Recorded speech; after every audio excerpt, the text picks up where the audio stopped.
संतानहन्तारो यत्पादाम्बुजरेणवः यानां तान्निजाचार्यान् प्रणमामि मुहुर्मुहुः यदनुग्रहतो जन्तु सर्वदुःखातिगो भवेत् तमहं सर्वदा वन्दे श्रीमद्वल्लभनन्दनम् अज्ञानतिमिरान्धस्य ज्ञानाञ्जनशलाकया चक्षुरुन्मीलितं येन तस्मै श्रीगुरवे नमः। नमामि हृदये शेषे लीलाक्षिराब्धिशायिनं लक्ष्मीसहस्रलीलाभिः सेव्यमानं कलानिधिं चतुर्भिश्च स्त्रिभिस्तथा षड्भिर्विराजते योऽसौ पंचधा हृदये मम। આપણે ગઈકાલે જે જોયું હતું એ જયારે આપણે સમરી કર્યું ત્યારે એક જ સ્ટેટમેન્ટમાં તમે કરો એટલે શું છે કે બહુ વધારે વિસ્તાર ના થઈ જાય પછી, એટલે બહુ બધું લેવાની જરૂર નથી, જસ્ટ ખાલી મેઇન જે સમરી હોય ને એ જ બોલવાનું, જસ્ટ ખાલી, એટલે only one sentence, so I will not allow more than one sentence. એટલે સમરી કરતા હોય ને ત્યારે એક જ સ્ટેટમેન્ટમાં તમારે કહી દેવાનું કે આ મુદ્દો હતો બસ, અને એમાં આ નિર્ણય આવ્યો. એ રીતે તમે વન બાય વન શરૂ કરો. નૈનાબેન તમે ચાલુ કરો પેલા. હા કરું હું. ગઈકાલે આપણે એ જોયું હતું કે શાસ્ત્ર એટલે વેદ કે વેદાંત એ ફાંટા પેલા રાહુ વેદાંતિઓ કમન મીમાંસકો પરથી પડ્યા, અને નિર્ણય એ આવ્યો, રાહુ વેદાંતિઓ એમ કેવું માને છે કે વેદ સ્વતંત્ર શાસ્ત્ર છે, અને કમન વેદાંતિઓ એમ માને છે કે વેદ એમ કે જેમાં ધર્મનું કયું હોય એ જ વેદ, એમ કે ધર્મમાં શું કરવાનું એવું કયું હોય એ જ વેદ. નિર્ણયમાં એ આવ્યો કે એમાં શ્રુતિનો એ લોકોએ દાખલો આપ્યો કે શ્રુતિએ કહ્યું છે બસ દાખલો નહીં, એક્ઝામ્પલ કશો જ નહીં, તારે વિસ્તાર નહીં. હા, પછી દશરથભાઈ તમે બોલો આગળ ત્યાંથી. હા, આપણે જે વેદ અને વેદાંત એક જ શાસ્ત્ર છે કેમ, એ જે શાસ્ત્ર યુનિત્વાત્મક શાસ્ત્ર કયું ગણવું એના માટે આપણે એ કર્યું કે શાસ્ત્ર વેદ અને વેદાંતમાં એક વાક્યતા હોવી જોઈએ. એક વાક્યતા થાય જે આપણે ભાગવતજીના એક્ઝામ્પલ શીખ્યા, એટલે એક વાક્યતા હોય તો જ એ હોવું જોઈએ. હા, એક વાક્યતા જરૂરી છે, બસ આટલું જ. હા, પછી તો એક વાક્યતા જરૂરી છે, પછી બીજું શું જરૂરી છે, બીજો શું પ્રોબ્લેમ આવ્યો એ અંજનાબેન? હા, પછી વેદ અને વેદાંત નું રિલેશન શું છે, અને જુદા અને એક નહીં તો શું છે એ પછી જોયું. હા, એક નથી તો શું છે, એક છે કે બે છે કે તાદાત્મ્ય ભાવ છે, ચલો એ પ્રશ્ન છે. બીજો પ્રશ્ન શું હતો? બીજો પ્રશ્ન એવો છે કે બે શબ્દ કેમ યુઝ કર્યા, વેદ અને વેદાંત? હા, બસ ઓકે. તો પછી પારુલબેન બીજા કયો પ્રશ્ન? પદ્મામાસી બીજો તમને યાદ છે? મને તો મહાપ્રભુજી નું એટલું યાદ છે કે અન્યનું ઉપકારક છે, વેદ અને વેદાંત બંને એક જ વાક્યતા સિદ્ધ થઈ જાય ધર્મ ને, એટલે એ બંને એક જ શાસ્ત્ર છે. હા, પ્રશ્નમાં બીજું કોણ છે? બીજું કોણ બોલશે પ્રશ્નમાં? અચ્છા, વળી પાછા આપણે નૈનાબેન. બીજો પ્રશ્ન કયો એડિશનલ?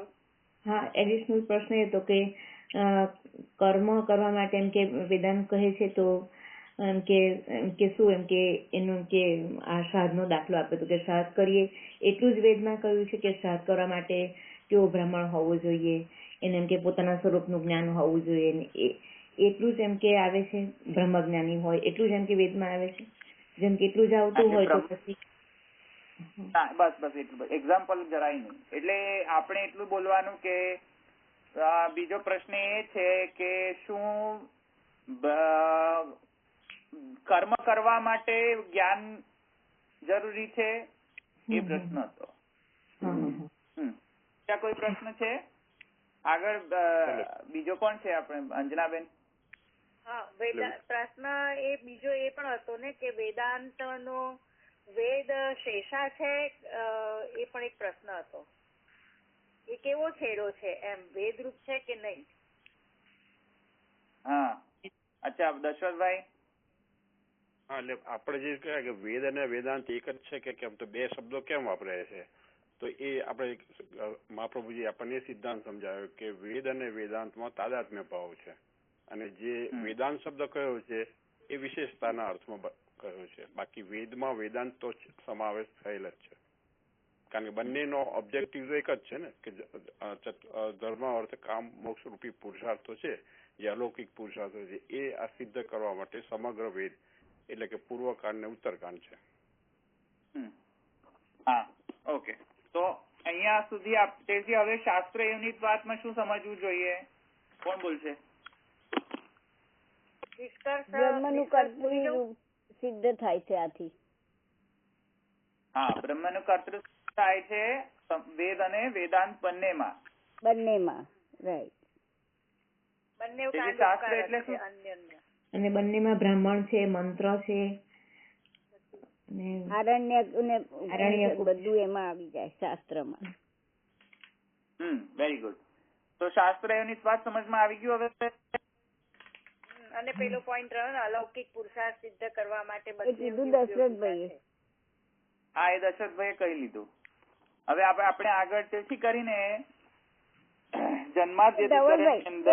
ધવલભાઈ, આશ્રય ભાવાપત્તિ એવો શબ્દ તમે વાપર્યો છે, મેં સાંભળ્યું, એનો એટલે આમાં પછી આગળ આવશે એનું કઈ પણ? ના, આશ્રય ભાવાપત્તિ એટલે કે ભાગવતના કન્ટેક્સ્ટમાં મેં વાપર્યું હતું, દશવિધ લીલાની અંદર. પણ એટલે એ આશ્રય એવો જ અર્થ થાય એનો, કે આશ્રય ભાવાપત્તિ એવું એટલે શું? ન કરવાની જરૂર હોય તો રહેવા દેજો. નહીં, અત્યારે એક્સપ્લેન કરવાની જરૂર નથી, પછી આપણે જયારે આવશે ત્યારે લઈશું. હા, ફરી લેજો. ઓકે. તો જન્માદ્યસ્ય શાસ્ત્ર યોનિત્વાત, એમાં આપણે શાસ્ત્ર યોનિત્વાત એ મુખ્ય આપણો જે એ હતો કે શાસ્ત્ર કોને કહેવું એ આપણે જોઈ લીધું. તેથી હવે એ બધા ઝઘડા આપણે નિરસન કરી શકીશું કે જે વેદવાદી છે અને જે વેદાંતવાદી છે એ બંનેમાં આપણને હવે એ સિદ્ધાંત આપણો શું છે એ આપણે સમજી ગયા.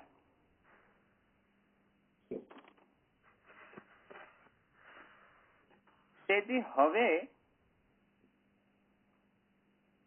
જન્માદ્યસ્ય યતઃ એમાં આપણે પહેલા, હવે હું ભાષ્ય રીતે જઈ રહ્યો છું, તો એમાં આપણે પહેલા એ જોયું હતું કે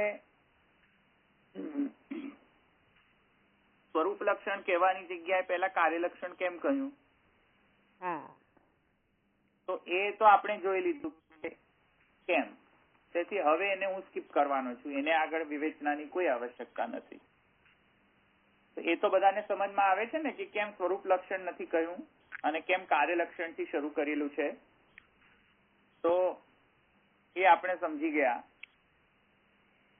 હવે જે બીજો પૂરો પક્ષ આવે છે, હવે એ જુઓ કે આમાં જે સંદેહ જે છે આખા સૂત્રમાં કે જન્માદ્યસ્ય યતઃ શાસ્ત્ર યોનિત્વાત, એમાં જે બીજો પૂર્વ પક્ષ આવે છે એ પણ આપણે કદાચ જોઈ લીધો હતો કે એક શ્રુતિ એમ કહે છે કે બ્રહ્મ સત્ય જ્ઞાન અનંત છે, અને બીજી શ્રુતિ એમ કહે છે કે જેમાંથી ભૂતો જન્મે છે, જીવે છે, પાસે જાય છે અને પ્રવેશ કરે છે, એ તો વાયમાની ભૂતાની જાણતી એને જાતાની જીવન.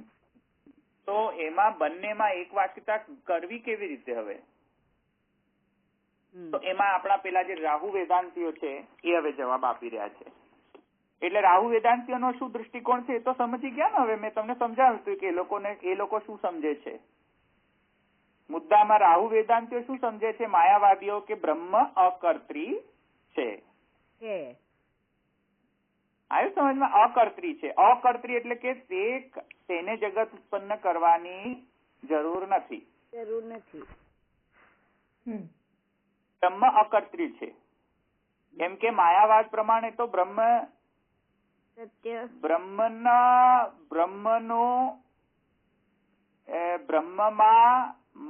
જગત નો આભાસ થાય છે. આવ્યું ને સમજમાં?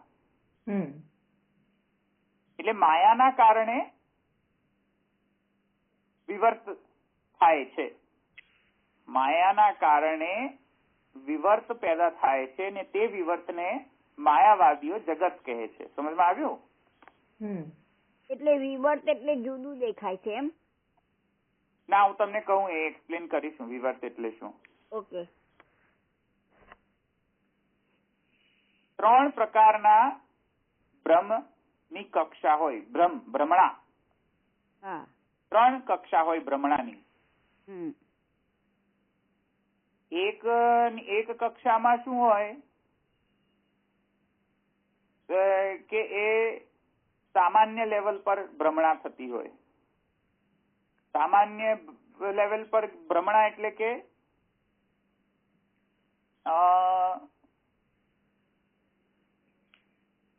આપણે જયારે તો એમાં આપણે દૂરથી જોઈએ તો જે વૃક્ષ હોય તેની ડાળીઓને આપણે અંધારામાં જોઈએ જંગલમાં તો કોઈ વૃક્ષના ડાળીઓનો શેપ પેલા ડાકુઓ જેવો આવતો હોય તો રાતમાં તો આપણને દેખાય નહીં. તેથી આપણું સામાન્ય જ્ઞાન શું કહે? સામાન્યતયા આપણે એને શું વિચારી લઈએ કે આ ડાકુ છે કોઈ. આવી સમજમાં? રાત્રિમાં તો એને સામાન્ય લેવલ પર ભ્રમણા થઈ કહેવાય. કેમ કે ભ્રમની ડેફિનેશન શું છે કે જે જેવું નથી તેવું દેખાવા લાગે કે અનુભવવા લાગે એને ભ્રમ કહેવાય. જે જેવું ન હોય તેવું તમને દેખાય અથવા તો અનુભવાય તેને આપણે શું કહીશું? ભ્રમ કહીશું. તો ભ્રમ એ 3 લેવલ પર આવી શકે. સામાન્ય લેવલ પર પણ આવી શકે, વિશેષતાના અર્થમાં પણ ભ્રમ આવી શકે અને નિશ્ચયમાં પણ ભ્રમ આવી શકે. તો સામાન્ય લેવલ પર ભ્રમણા કેવી રીતે થાય? મેં તમને એક્ઝામ્પલ આપ્યું ને કે જોઈને તરત જ આપણને ભ્રમણા થઈ જાય સામાન્ય લેવલ પર. કેમ કે વૃક્ષ છે પણ વૃક્ષને આપણે શું ધારી લીધું? ધારી લીધો. બંદૂક લીધેલો ડાકુ જ ધારી લીધો. હે ને સમજમાં? તો એ સામાન્ય લેવલ પર આપણને એ ભ્રમણા થઈ જતી હોય. એવી રીતે વિશેષ લેવલ પર પણ આપણને ભ્રમણા થતી હોય. જેમ કે રજ્જુમાં સાપ. વિશેષ લેવલમાં પણ આપણને એક ભ્રમણા થઈ જતી હોય ને. રસ્સીમાં સાપ ની ભ્રમણા થઈ જતી હોય. તો વિશેષતાના લેવલમાં પણ આપણને કોઈ ભ્રમણા થઈ જાય. અને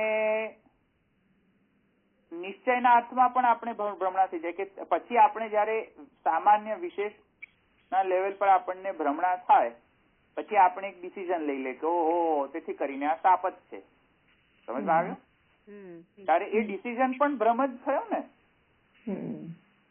દેખાય, અનુભવાય અને તેથી કરીને આપણે એને નિશ્ચય પણ કરી લે કે હા તેથી કરીને આ સાપ જ છે.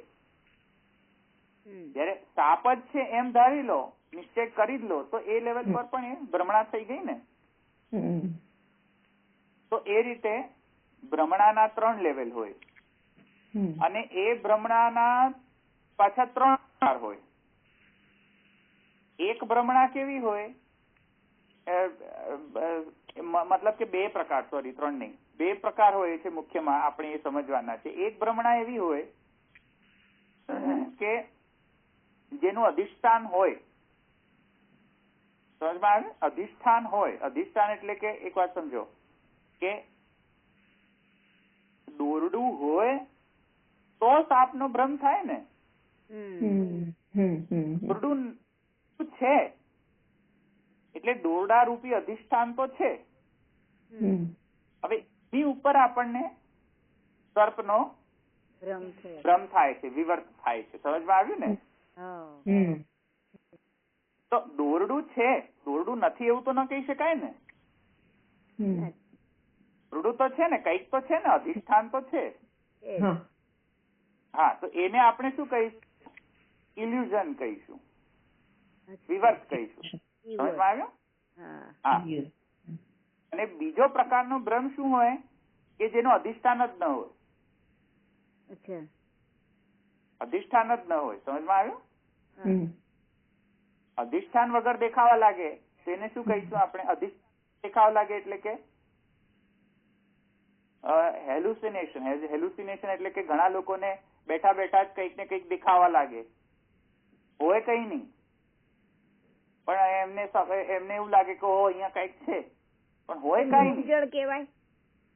ના, મૃગજળ ની અંદર અધિષ્ઠાન હોય ને. હા, રેતી હોય. બરાબર. અધિષ્ઠાન હોય છે ને. રાઈટ. અમુક વસ્તુ છે ને અધિષ્ઠાન વગરની હોય છે. હેલ્યુસિનેશન હોય ને એમાં અધિષ્ઠાન ન હોય. એટલે ઓબ્જેક્ટ હોય. જેમ કે સીપ અને ચાંદી, તો સીપ હોય તો ચાંદી દેખાય ને. બરાબર. તો એને આપણે હેલ્યુસિનેશન નહીં કહી શકીએ. એ અધિષ્ઠાન વાળું ઇલ્યુઝન છે, ભ્રમ છે. અમુક ભ્રમ અધિષ્ઠાન વગર ના હોય, કઈ હોય કઈ નહીં, આકાશની અંદર જ આપણને દેખાવા લાગે કઈક ને કઈક બધું જુદું જુદું એવું હોય છે ને. કોઈક લોકોને બીમારી એવી હોય છે, હેલ્યુસિનેશન કહે છે એને મેડિકલ ટર્મમાં. આકાશ પુષ્પ કહીએ છે એવું કઈ એક્ઝામ્પલ લઈ શકાય? ના, એટલે અમુક લોકોને એવી બીમારી હોય છે મેડિકલ ટર્મ્સમાં, એ લોકોને શું હોય કે ગમે જે એમને પાસ્ટમાં દેખાઈ ગયું હોય ને એ એમને અત્યારે દેખાવાનું. પેલું થિયેટરમાં પેલું સીન કેવું દેખાય એવી રીતે એ લોકોને એવું દેખાવા લાગે. તો એ બધું પ્રત્યક્ષ દેખાવા લાગે એટલે એ લોકો એમ સમજે કે અહીંયા છે જે વસ્તુ, અને એ પકડવા જતા હોય. એ લોકોને એને હેલ્યુસિનેશન કહેવાય. તો એ શું છે, પછી જયારે પકડવા જાય ત્યારે કઈ અહીંયા હોય જ નહીં. એવું ઘણા પિક્ચરમાં જોવો છો ને, મૂવીમાં જોવો છો ને, એવા હેલ્યુસિનેશન થી એ લોકોને એવા થતા હોય છે હેલ્યુસિનેશન. તો એ લોકો એને શું કહેવાય છે? એ ટાઈપના ભ્રમને અધિષ્ઠાન વગરનો ભ્રમ કહેવાશે. તો એક અધિષ્ઠાન વાળો ભ્રમ અને એક અધિષ્ઠાન વગરનો ભ્રમ. એ અધિષ્ઠાન વાળું જે બ્રહ્મ છે, અધિષ્ઠાન વાળો જે ભ્રમ છે તેને આપણે શું કહીશું? વિવર્ત કહીશું. કેમ કે વિવર્ત કોને કહેવાય? કે જેને આપણે નકારી પણ ન શકીએ અને હકારી પણ ન શકીએ, જે એ છે પણ ખરો ને નથી ખરો, બંને એક ત્રીજી જ કોટી છે. સમજ આવ્યું? છે કેવી રીતે અર્થમાં કે અધિષ્ઠાન તો છે ને, દોરડું તો છે ને, પણ સર્પનો વિવર્ત દોરડામાં થઈ રહ્યો છે. તેથી કરીને સર્પ જે છે એનું અનુભૂતિ પણ થઈ રહી છે, દેખાઈ રહ્યો છે, પણ એકચ્યુઅલીમાં નથી. વિવર્ત કહીશું આપણે. કારણ કે દેખાઈ તો રહ્યું છે ને આપણને સર્પ. રાઈટ. આંખ તો આપડી જોઈ રહી છે. આંખ જોઈ રહી. હા, પણ છે દોરડું પાછું. તો એને નથી એ નહીં કહી શકાય ટોટલી કે સર્પ નથી, અને એને એમ પણ નહીં કહી શકે કે સર્પ રિયલી છે, એવું પણ નહીં કહી શકાય. પણ નહીં કહી શકાય, છે પણ નહીં કહી શકાય. એ કોટીને આપણે શું કહીશું? વિવર્ત કહીશું.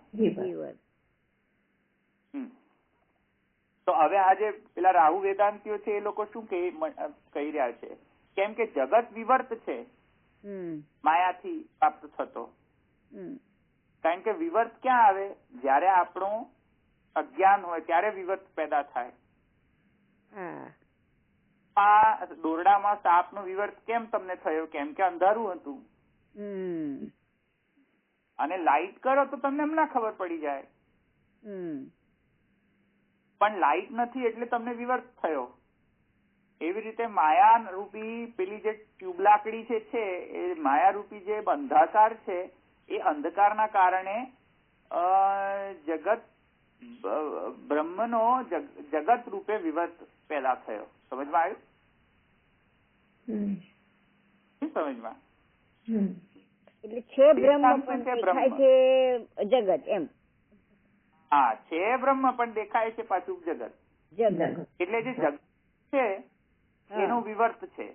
એટલે વિવર્ત. જગત મિથ્યા થઈ ગયો ને, તો સાપ તો મિથ્યા થયું ને.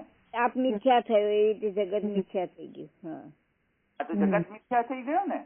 હા હા, તો હવે એમાં મહાપ્રભુજીને પ્રોબ્લેમ છે કે નહીં, આ રીતે તમે જો તારવણી કરો તો એ યોગ્ય નથી.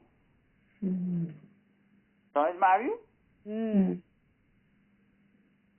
તો જગતનો અધિષ્ઠાન તરીકે તો બ્રહ્મ કારણ છે જગતનો. આવ્યું સમજમાં? અધિષ્ઠાન જગત હા, છે. બ્રહ્મ કારણ છે બરાબર. પણ જગત છે જ નહીં, કારણ કે જગત વિવર્ત છે. હા તો હવે કર્તૃ માનવું કે કર્તૃ માનવું? કર્તૃ તો માની ન શકાય ને. હવે ના મેં એમ કહો કે સાપ કાર્ય છે અને દોરડું કારણ છે, એવું કહી શકો આ કેસમાં? ના કહેવાય ને. એવું ના કહેવાય ને, કેમ કે સર્પ છે જ નહીં તો કાર્ય કેવી રીતે કહેવાય એને? એક વાત સમજો, માટીથી ઘડો થયો તો માટી શું કહેવાય? કારણ કહેવાય. અને ઘડો શું કહેવાય? કાર્ય કહેવાય. કાર્ય કહેવાય. હા, તો માટીમાંથી ઘડો બન્યો અને ઘડો છે અને માટી પણ છે, તેથી કાર્ય તો સિદ્ધ થશે ને એનું. હા દોરડું અને સર્પમાં કેવી રીતે કારણ કાર્ય ભાવ થાય? કેવી રીતે તમે એસ્ટાબ્લિશ કરશો? દોરડું કારણ અને સાપ કાર્ય, એવું માનવાનું? દોરડામાંથી સાપ પ્રકટ થાય છે જ નહીં તો પછી ક્યાંથી માનવાનું? છે જ નહીં. આપ છે જ નહીં તો પછી માને કેવી રીતે કાર્ય તરીકે? હા તેથી એ લોકો એમ કહે છે કે બ્રહ્મ તો અકર્તૃ છે. હા કેમ કે તમે સાપની અંદર, છે જ નહીં. હા, જગત કાર્યરૂપ છે જ નહીં, એ તો વિવર્ત છે. તો તમને ભાસી રહ્યું છે જગત, ભાસી રહ્યું છે. એ છે નહીં એકચ્યુઅલીમાં. ઓહ હવે જયારે કશી વસ્તુ હોય જ નહીં તો કાર્ય કહેવાય? ના ન કહેવાય. જયારે કોઈ વસ્તુ કાર્ય જ ન થાય તો બ્રહ્મ કારણ થાય કોઈનો? ના થાય. ન થાય. તો બ્રહ્મ કર્તૃ કહેવાય? ન કહેવાય. તેથી કરીને એ લોકો શું કહે છે? નહીં, બ્રહ્મ અકર્તૃ છે. ઓહ સમજમાં આવ્યું? હમ કેમ રાહુ વેદાંતિઓ એટલે માયાવાદીઓ બ્રહ્મને અકર્તૃ કહેવા મંડી પડ્યા છે? સમજમાં આવ્યું ને? જો તમે એને કર્તૃ કહો તો તે લોકોનો માયાવાદ કકડભૂસ થઈ જાય, બધું પડી જાય, બધું બિલ્ડિંગ બાંધી હોય બધી. તો એક વખત એમને બ્રહ્મને કર્તૃ માની લો તો શું હાલત થાય એમની? કે દોરડામાંથી સાપ રૂપ કાર્ય પ્રકટ થયું એવું માની બેઠા. એવું થાય? થાય જ નહીં ને. થાય જ નહીં. એટલે જો એ લોકો માને કે બ્રહ્મ કર્તૃ છે તો એ લોકોનો માયાવાદ પડી જાય.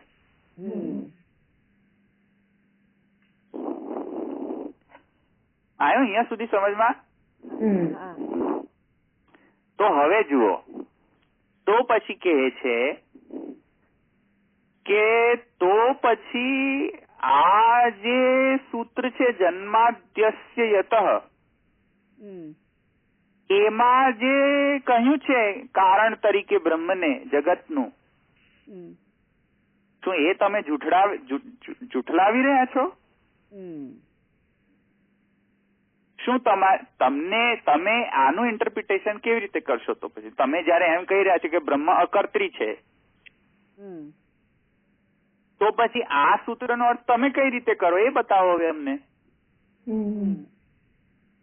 હા, આવ્યું સમજમાં અહીં સુધી? પછી રાહુ વેદાંતિઓ કહે છે કે હા ચલો હું શીખવાડું તમને કે અમે આ સૂત્રનો શું અર્થ કરીએ છીએ. હવે એ રાહુ વેદાંતિ પક્ષ એનો કહે છે કે એ આ સૂત્રથી શું સમજે છે. રાહુ વેદાંતિ, આ મહાપ્રભુજી નથી, માયાવાદ છે. એ જરા બચીને રહેજો, પછી પાછા સિદ્ધાંત તરીકે નહીં એને ગ્રહણ કરી લેતા. અધવચ્ચે પછી કોઈ ચાલુ થઈ જાય ને સાંભળનાર તો બિચારો એ થઈ જાય કે ઓ બાપા આ શું થઈ ગયું બધું. એટલે અધૂરું જ્ઞાન જે છે એ ના લેતા. એટલે અહીંયા પૂરો પક્ષ ચાલુ થાય છે.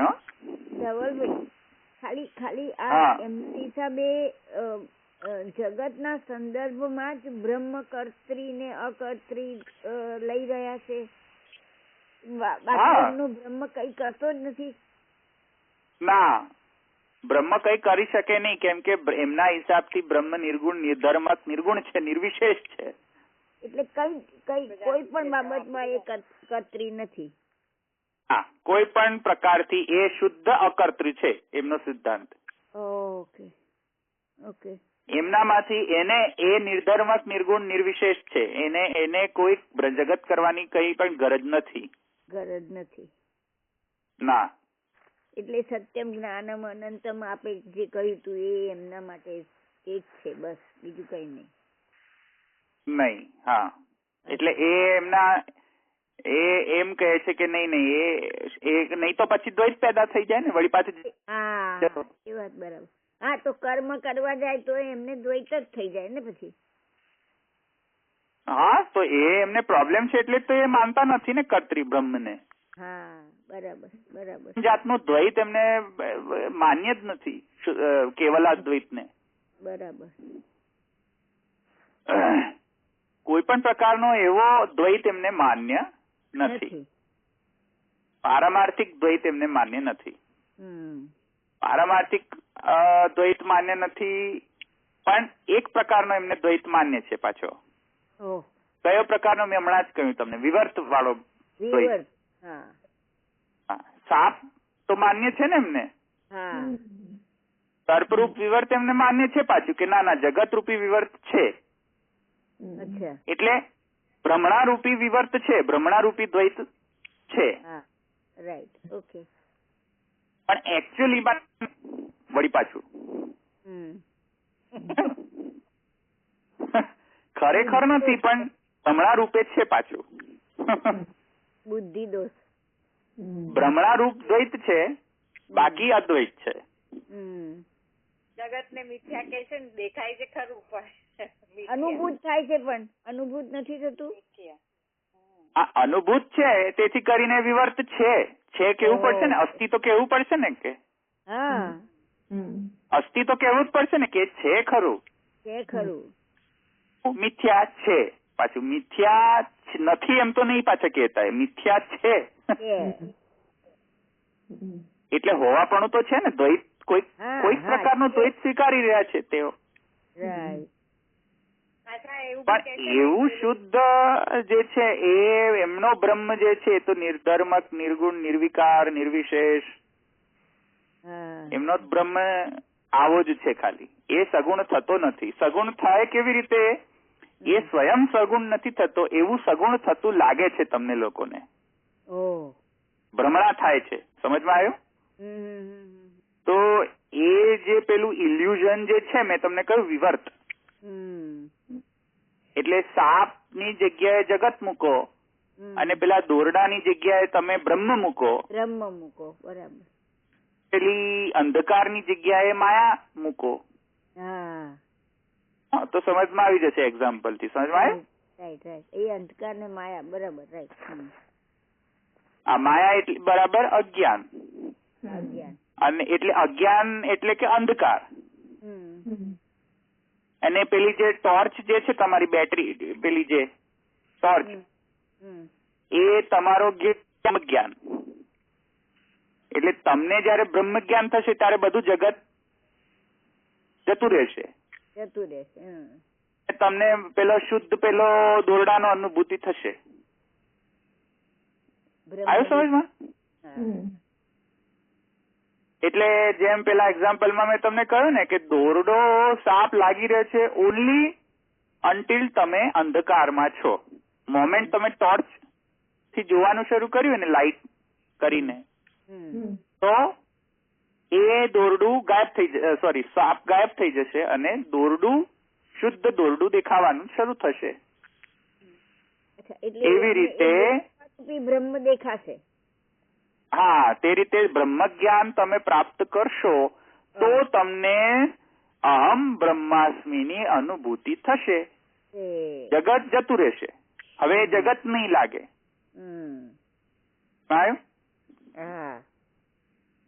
એ રીતે આ બધી શ્રુતિઓનો તે લોકો સમન્વય કરે છે. અચ્છા.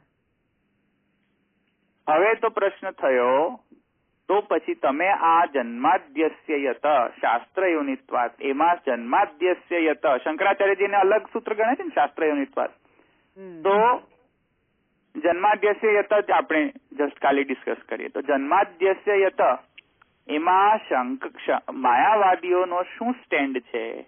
તમે જો એમ કહેતા હોય કે બ્રહ્મ અકર્ત્રી છે, કેમ કે બેઝિકલી એમનો વાદ વિવર્તવાદ છે, તો વિવર્તમાં કઈ કાર્ય તો સત્ય હોઈ ન શકે.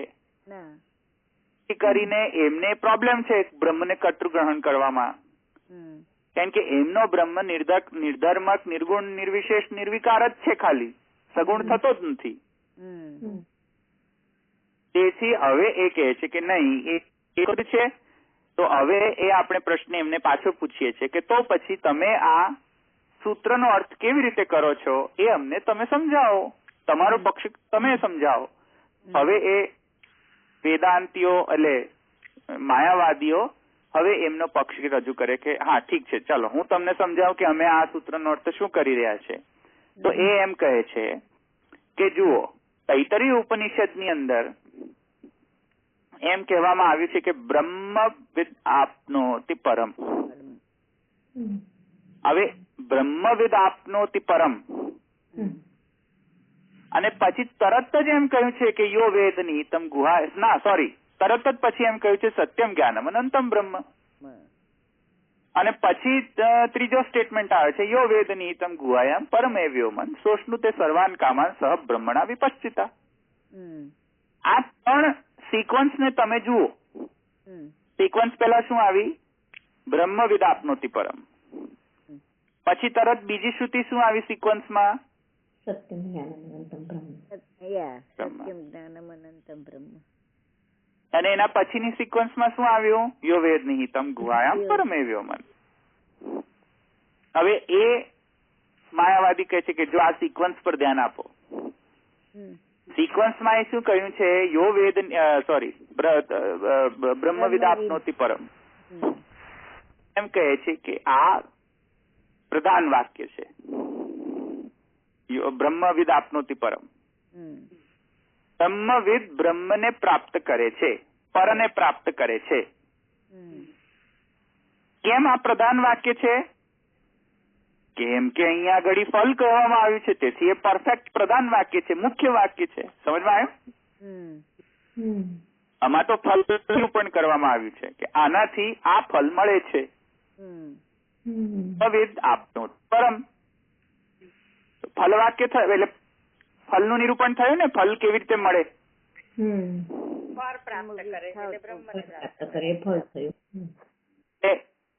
તેથી કરીને અને એ માયાવાદીઓ એમ કહે છે કે એ કર્મકાંડ થી ઉત્કૃષ્ટ ફલ અહીંયા વેદાંતમાં છે, તેથી વેદાંત મુખ્ય છે. તેથી આ પ્રધાન વાક્ય છે. સમજમાં આવ્યું? આ જે સ્ટેટમેન્ટ છે પ્રધાન વાક્ય છે. એટલે લખો ફર્સ્ટ સ્ટેટમેન્ટ એ જે છે બ્રહ્મવિદ આપનોતિ પરમ પ્રધાન છે. આ મુખ્ય વસ્તુ કહેવા માંગી રહ્યું છે બેઝિકલી શ્રુતિ. હવે એના પછી જે બધું આવી રહ્યું છે પછી એના પછી યતોવાઈમાની ભૂતાની જાયંતે આવી રહ્યું છે. યો વેદ નિહિતમ ગુહાયામ પછી શું આવી રહ્યું છે? ચોથો સ્ટેટમેન્ટ યતોવાઈમાની ભૂતાની જાયંતે યેન જાતાની જીવંતી યત પ્રયંતિ અભિસંવિશન વગેરે વગેરે વગેરે. તો એ શું કહે છે કે પ્રધાન વાક્ય પર નજર આપો ને. પ્રધાન વાક્ય શું છે? બ્રહ્મવિદ આપનોતિ પરમ. હવે એને સમજવા માટે, એવું ફલ પ્રાપ્ત કરવા માટે કંઈક ને કંઈક શ્રુતિ સમજાવશે તમને. અને એ સમજાવવામાં તમને એમ પણ કહેશે કે યતોવાઈમાની ભૂતાન જેમાંથી જગત ઉત્પન્ન થાય છે, સ્થિત છે અને લય થશે. એનો મતલબ એવું નથી કે એ સાચાના અર્થમાં એ કહી રહ્યા છે. એનો મતલબ એ છે કે આ ગૌણ છે, તમને જસ્ટ સમજાવવા માટે. શું સમજાવવાનું? મુખ્ય મુદ્દો શું સમજાવવાનો છે? બ્રહ્મવિદ આપનોતિ પરમ. મુખ્ય મુદ્દો એ લોકોનો એ છે, એમ કહે છે માયાવાદીઓ કે મુખ્ય મુદ્દો તમને શું સમજાવવાનો છે? બ્રહ્મવિદ આપનોતિ પરમ. મુખ્ય મુદ્દો આ છે. મુખ્ય યતોવાઈમાની ભૂતાની જાણતે નથી. એથી એ ગુણ છે. હમ.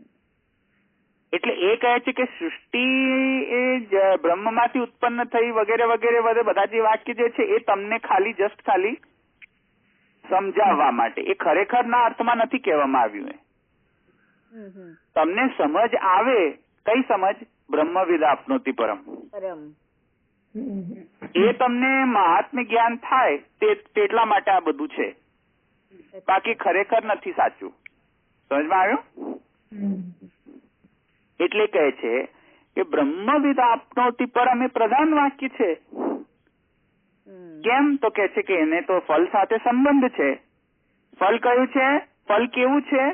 એ પર કેવું છે? શ્રુતિ શું કહે છે? સત્યમ જ્ઞાનમ અનંતમ બ્રહ્મ. એ પર કેવું છે? તો કહે છે કે સત્ય અને અનંત છે.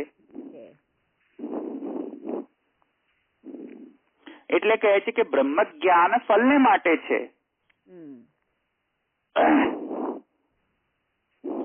તેથી કરીને ફલ વાક્યમાં જે કહેલા જે ધર્મો છે, પેલા જે સત્ય જ્ઞાન અને અનંત રૂપ ધર્મો જ્ઞાનથી પ્રાપ્ત થાય છે. કેમ કે વિદ છે, બ્રહ્મવિદ બીજી રીતે પ્રાપ્ત થતો નથી. એનું વિવરણ કરવું હોય આ ધર્મોનું, સત્યમ જ્ઞાનમ અનંતમ બ્રહ્મ, તો વિવરણ ખાતર, સમજાવવા ખાતર કર્તૃત્વ કહી દીધેલું છે ચાલુ ખાતામાં. તમને સત્યમ જ્ઞાનમ અનંતમ સમજાવવું હોય તો કોઈ દ્રષ્ટાંત તરીકે એમ સમજાવે ને કે અચ્છા ચલો તમને સમજાવવાનું છે ને જસ્ટ ખાલી, તો આપણે જસ્ટ દ્રષ્ટાંત તરીકે આપણે સમજાવી દઈએ ને.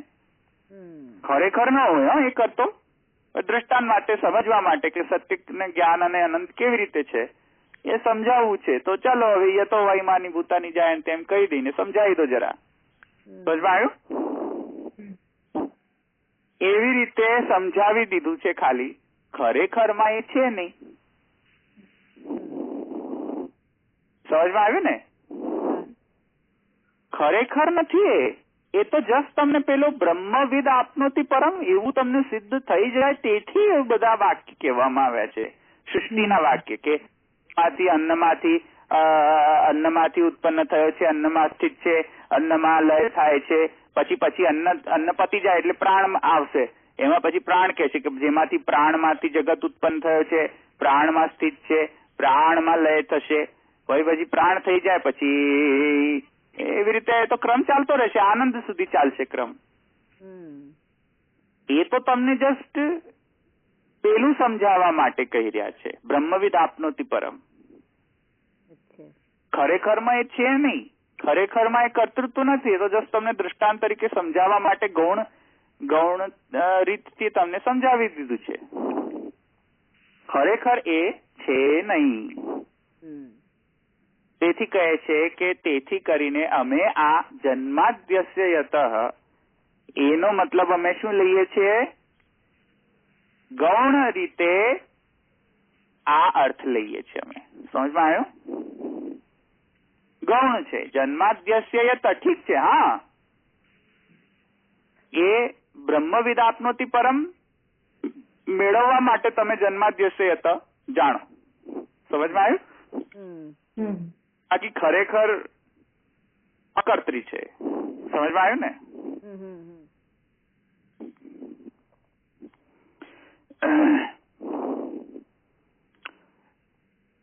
સાંખ્યવાદીઓ એમ કહે છે, નિરીશ્વર સાંખ્યવાદીઓ, કે બ્રહ્મ ખરેખર કર્તૃ નથી, એ પ્રકૃતિના કારણે બ્રહ્મમાં કર્તૃત્વનો આરોપ લગાવવામાં આવે છે.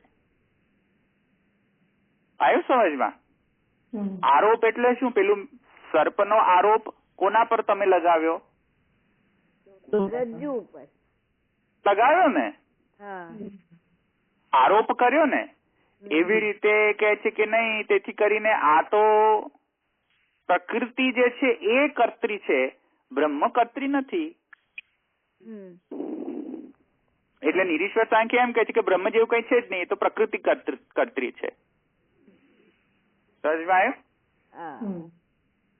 તો આ બધા માયાવાદ, નિરીશ્વર સાંખ્ય વગેરે આ બધા એમ કહે છે કે બ્રહ્મ અકર્તૃ છે. સાંખ્યમાં અને જન્માદ્યશય લોકો એમ કહી રહ્યા છે કે એ તો ખાલી જસ્ટ તમને સમજણ પડે બ્રહ્મવિદ આપનોતિ પરમ, પર કેવું છે તો એ પરને સમજાવવાના કોર્સમાં તમને આ બધા દૃષ્ટાંત આપ્યા છે, બાકી ખરેખર એ કર્તૃ નથી.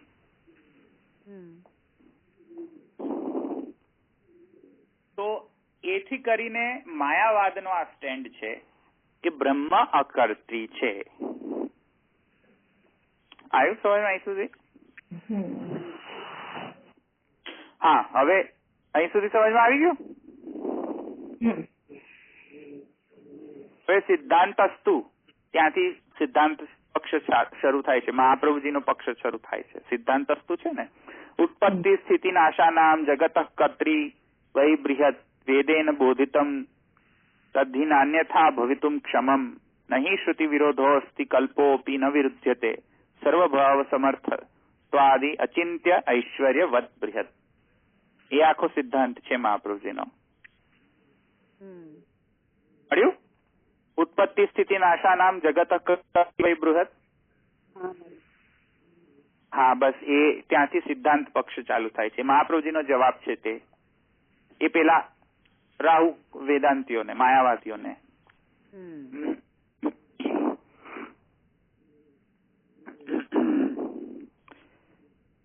મહાપ્રભુજી આન્સર આપે છે કે ઓહો અચ્છા, આ જે બધું તમે જે કહી રહ્યા છે કે બ્રહ્મ અકર્તૃ છે, કેમ કે પ્રધાન વાક્ય તો બ્રહ્મવિદ આપનોતિ પરમ છે, અને એ ફલ શું કેવું છે? સત્યમ જ્ઞાનમ અનંતમ છે.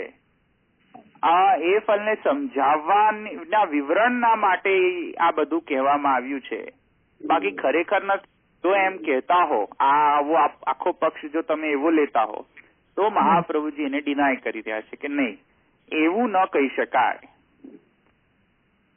કેમ ન કહી શકાય? તો હવે સમજો કે એમનો અકર્તૃ કેમ એ ગ્રહણ કરે છે. મેં તમને કહ્યું બ્રહ્મ નિર્ધર્મક છે, નિર્ગુણ છે, નિર્વિશેષ છે, નિરાકાર છે એમનો બ્રહ્મ. સમજમાં આવ્યું? એટલે કોઈક વસ્તુ જે નિર્ધર્મક છે, નિર્ગુણ છે, નિરાકાર છે, નિર્વિશેષ છે, એ કરી કેવી રીતે શકે? કાંઈ પણ કરવાનું ધર્મ હોય તો કરે ને કાર્ય. કરવાનો ધર્મ જ નથી એમના બ્રહ્મમાં, તો કરે કેવી રીતે? એથી એ લોકો શું માને છે માયાવાદીઓ કે એ કરે નહીં કંઈ પણ, એ નિર્ધર્મક છે. સમજમાં આવ્યું? આ પ્રભુજી કહે છે ચાલો એક ટાઈમમાં આપણે એમ બિલીવ કરીએ કે નિર્ધર્મક છે, તો મને એ સમજાવો હવે. એટલે આ મહાપ્રભુજી કહી રહ્યા છે એમને, હા, જો એ નિર્ધર્મક હોય, બ્રહ્મ નિર્ધર્મક હોય બ્રહ્મ, તો પછી મને એ શ્રુતિનો અર્થ સમજાવો, સત્યમ જ્ઞાનમ અનંતમ બ્રહ્મ. એ શ્રુતિનો તમે અર્થ સમજાવો કે તો પછી સત્ય જ્ઞાનપણું, સત્યપણું અને અનંતપણું એ જુદા જુદા ધર્મ છે કે ધર્મ જ નથી? સમજમાં આવ્યું? જો બ્રહ્મ સર્વથા નિર્ધર્મક હોય એટલે ધર્મ વગરનો હોય તો સત્યપણું ધર્મ નથી, જ્ઞાનપણું શું ધર્મ નથી, અનંતપણું ધર્મ નથી? જો ન હોય, તમે એમ કહો કે બધા એક જ છે, તો પછી ત્રણ કેમ કયા? અને જો તમે એમ કહેતા હોય કે ત્રણેય ડિફરન્ટ છે, તો નિર્ધર્મક રહ્યો જ નહીં, એ સધર્મક થઈ ગયો.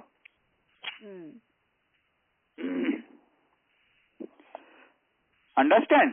ખબર પડી કે ફરીથી સમજાવું? ફરીથી જરા કોને ધવલભાઈ કે એને કીધું કે સત્યપણું, જ્ઞાનપણું અને અનંતપણું એ જુદા જુદા ધર્મ છે, રાઈટ? તો પછી એમ કે જો એક જ હોય એમાં બહુ ખ્યાલ નથી આવ્યો, તમે જે કહેવા ગયા ને એમાં.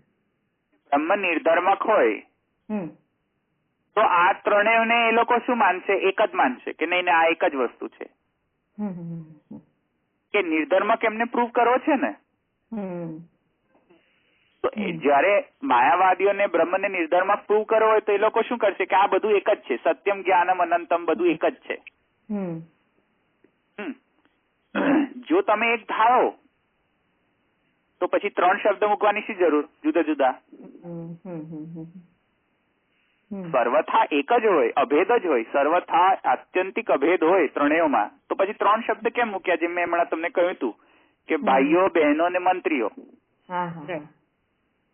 તો ભાઈઓ, બહેનો, મંત્રીઓ ત્રણ શબ્દ વાપર્યા, એનો મતલબ કે ભાઈઓ બહેનોથી જુદા તો થયા ને થોડાક અંશે. બહેનો અને ભાઈઓથી મંત્રીઓ થોડાક અંશે તો જુદા થયા ને. સમજવા આવે ને? હા, સમજાય. તો હું ત્રણ શબ્દ વાપરી શકું ને, ભાઈઓ, બહેનો અને મંત્રીઓ. તો એવી રીતે જો શ્રુતિ એમ કહેતી સત્યમ જ્ઞાનમ અનંતમ ત્રણ શબ્દ છે. જો શ્રુતિને તમારા જેવી અભિપ્રાય હોત કે બધું એક જ છે તો ત્રણ શબ્દ શા માટે વાપરે? સમજમાં આવ્યું? એનો મતલબ છે કે જો તમે મને એમ કહેતા હોય કે ત્રણેય એક જ છે તો ત્રણ શબ્દ વાપરવાના જોઈએ. તેથી કયો દોષ આવે છે? સામાનાધિકરણ્ય વિરોધ એવો દોષ આવે છે. એમ કહે છે સર્વથા નિર્ધર્મકત્વે સામાનાધિકરણ્ય વિરોધ સત્ય જ્ઞાનાદિ પદાનામ ધર્મ ભેદેનૈવ તદુપપત્તે. એથી કહે છે કે સામાનાધિકરણ વિરોધ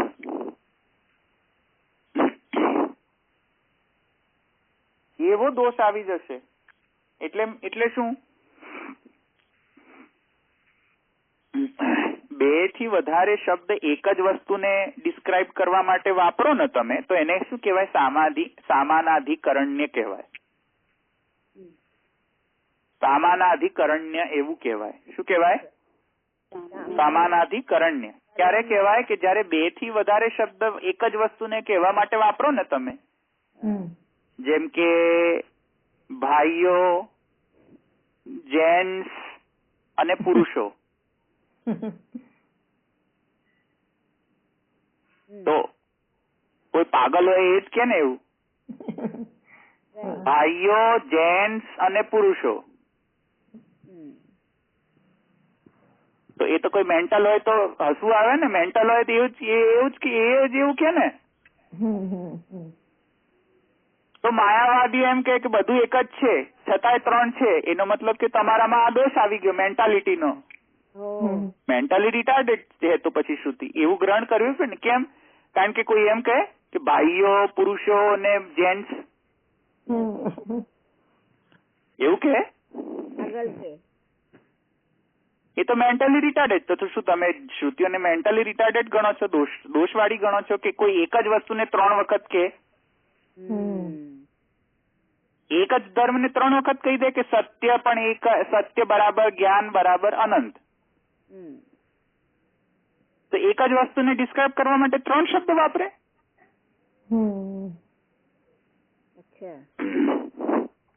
તો સત્ય, જ્ઞાનપણું ને અનંતપણું કાંઈક તો ભેદ હશે ને અભેદ ની અંદર. તેથી એમ કહે છે કે જો તમે સર્વથા અભેદ માનો તો આ પ્રોબ્લેમ આવી જશે. સામાન્ય અધિકરણ્ય દોષ આવી જાય ને, વિરોધ. અને જો તમે એને જુદા માનો તો તમારો માયાવાદ ખંડન થઈ જાય. કારણ કે અદ્વૈત ભંગ થઈ જાય તમારો. પેલું જે આત્યંતિક અદ્વૈત માનતા હતા તે એ ભંગ થઈ જાય. કેમ કે ધર્મમાં જુદાપણું આવ્યું કે નહીં, બ્રહ્મમાં જ જુદાપણું છે તો જગતમાં જુદાપણું હોય જ ને. તો બ્રહ્મ અદ્વૈત નથી, બ્રહ્મ દ્વૈત છે. તો એમનો એ આખો કોર્સ જ આઉટ, એટલે એ લોકો જુદા છે એવું તો માનશે જ નહીં ને. જો જુદા નથી એમ માનો તો આમાં અટવાઈ જાય, મેન્ટલી રિટાર્ડેડ થઈ જાય. આવ્યું સમજમાં? તો પ્રવૃત્તિ પૂછે છે, જો હવે તમને શું કેવું છે આની અંદર? તમે બ્રહ્મને સર્વથા નિર્ધર્મક કહેતા હોય તો સત્ય શું છે, જ્ઞાન શું છે, અનંત શું છે? બધા એક જ ધર્મ છે કે જુદા ધર્મ છે? જો એક જ હોય તો તમે મેન્ટલી રિટાર્ડેડ છો, અને જો જુદા હોય તો તમારો માયાવાદ ખોટો થઈ ગયો.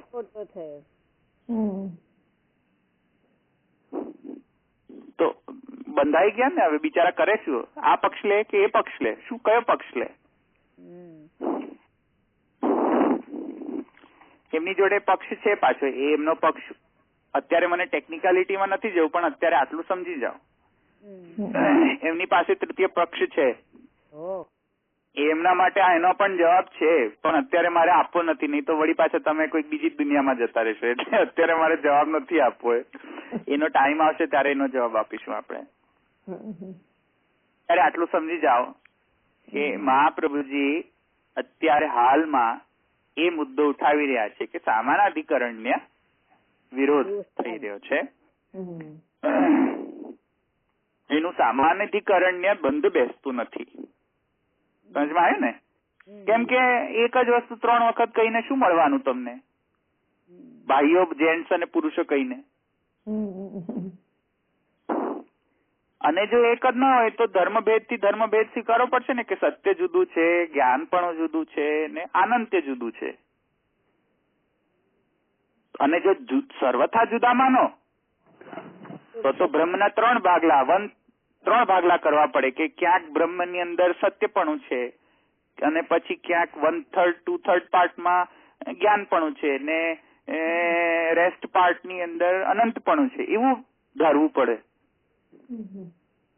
એટલે બ્રહ્મને સર્કલ કરો, બ્રહ્મનું સર્કલ કરો, એમાં 3 ભાગ કરો, અને પછી એક ભાગની અંદર સત્ય લખો, એક ભાગની અંદર જ્ઞાન લખો, અને એક ભાગની અંદર અનંત લખો. શું એવું માનવું? કેમ કે શ્રુતિ શું કહે છે? સત્યમ, જ્ઞાનમ, અનંતમ. 3 ધર્મ છે. તો 3 ધર્મ છે બ્રહ્મના, એટલે બ્રહ્મના 3 ભાગ તો કરી શકાય ને, કે એક આ ધર્મ છે, એક આ ધર્મ છે, ને એક આ ધર્મ છે. શું એવું છે? કે કોઈ ધર્મ જ નથી, એક જ ધર્મને 3 વાર કહેવામાં આવે છે, કે જેવી રીતે ભાઈઓ, પુરુષો ને જેન્ટ્સ. તો મહાપ્રભુજી કહે છે કે તેથી કરીને બ્રહ્મ સર્વથા આત્યંતિક નિધર્મકતા એવું સ્વીકાર ન કરી શકાય. બ્રહ્મ સધર્મક પણ છે એવું સ્વીકાર કરવું જ પડશે. એનો મતલબ એવો નથી કે મહાપ્રભુજી આ જે પેલું સર્કલ ની અંદર 3 ભાગલા કર્યા એ માની રહ્યા છે, એવું નથી. આ તો જસ્ટ ખાલી મહાપ્રભુજી પૂર્વ પક્ષના હિસાબે, એટલે પૂર્વ પક્ષને નિરસ્ત કરવા માટે એમને કહ્યું છે. મહાપ્રભુજીનો સિદ્ધાંત જુદો છે, બ્રહ્મ કેવું છે. અત્યારે હાલમાં મહાપ્રભુજી પેલાને નિરસ્ત કરવા માટે આર્ગ્યુમેન્ટ આપી રહ્યા છે. સમજમાં આવ્યું? એટલે એને એવી રીતે એને શુદ્ધાદ્વૈત નહીં ગણી લેતા કે 3 ભાગ થઈ ગયા, એક સત્ય છે, એક જ્ઞાન છે ને એક અનંત છે. એને શુદ્ધાદ્વૈત વાત નહીં ગણી લેતા. ઓકે, એટલે એ સમજમાં આવી ગયું. અચ્છા, એક વાત ઓર સમજી લો કે શુદ્ધાદ્વૈત જે છે ને એ શબ્દ કેવલાદ્વૈત માયાવાદ માટે પણ વપરાયો છે. પહેલા માયાવાદ ને શુદ્ધાદ્વૈત કહેતા. હા, એટલે એને ગ્રંથમાં ક્યાંક શુદ્ધાદ્વૈત ને માયાવાદ તરીકે રિફર કરવામાં આવે છે. એટલે એવું નહીં તમે માની બેસતા કે શુદ્ધાદ્વૈત શબ્દ આવ્યો ને આપણે ધારી લીધું કે આ મહાપ્રભુજીનું વાદ. પહેલા માયાવાદ ને શુદ્ધાદ્વૈત કહેતા હતા.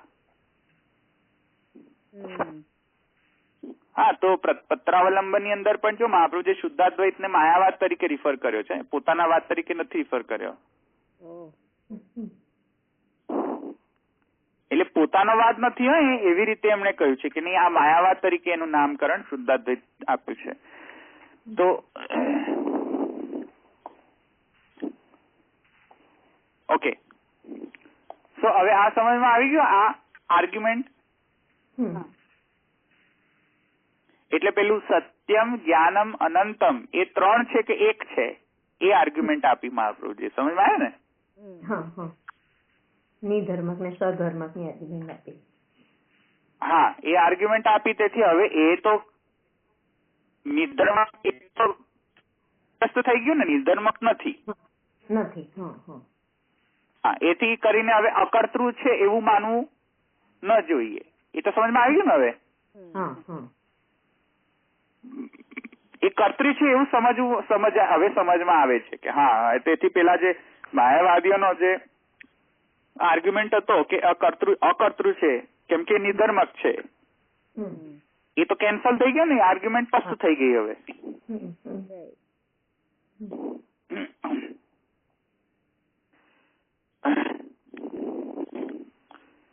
તો હવે બીજો આર્ગ્યુમેન્ટ આવે છે કે ચલો કર્તૃ માનો અને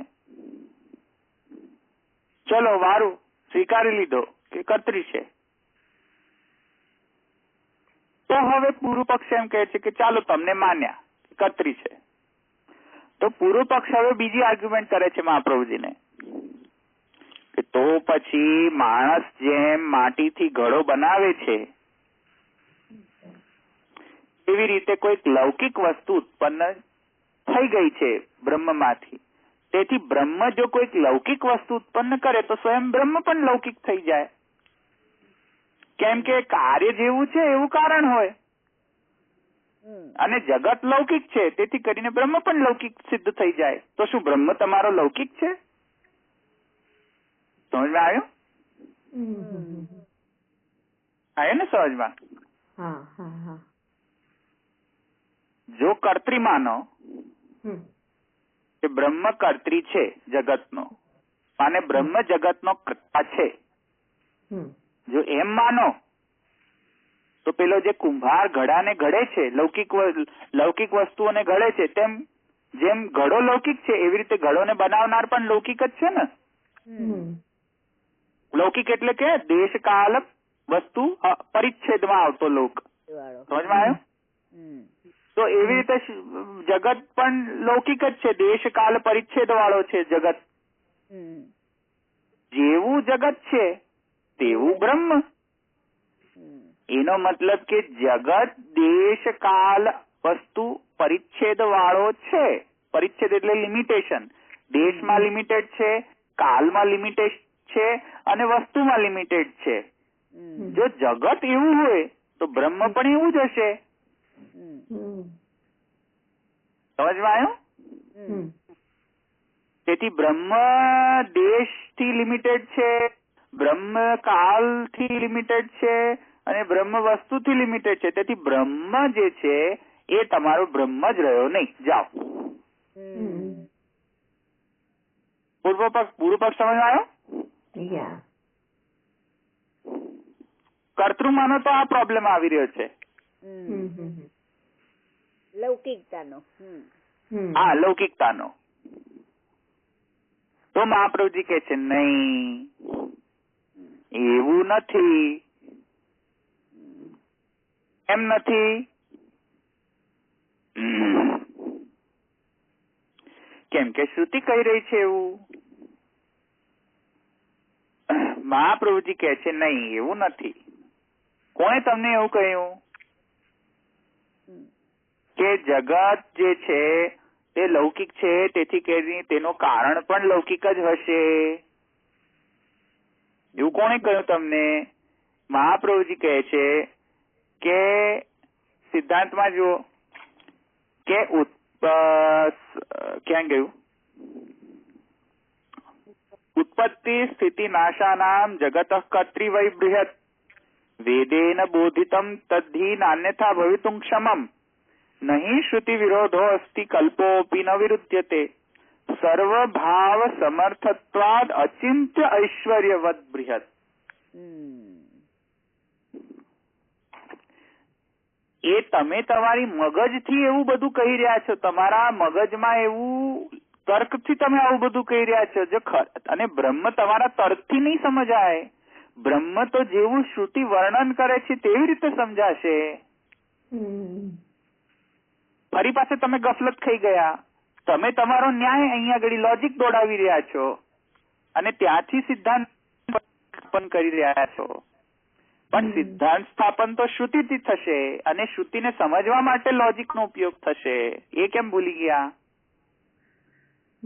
તો હવે હું સમજાવું કે સિદ્ધાંત તો શ્રુતિથી સિદ્ધ થશે અને શ્રુતિ એમ કહી રહી છે સત્યમ જ્ઞાનમ અનંતમ.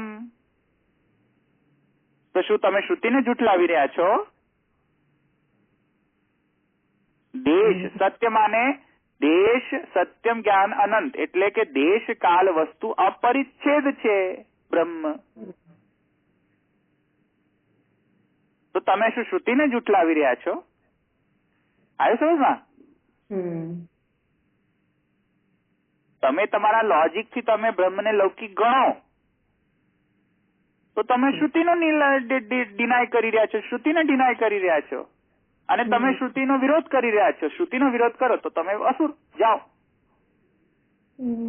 શ્રુતિનો વિરોધ કેવી રીતે કરી શકો? સમજમાં આવ્યું?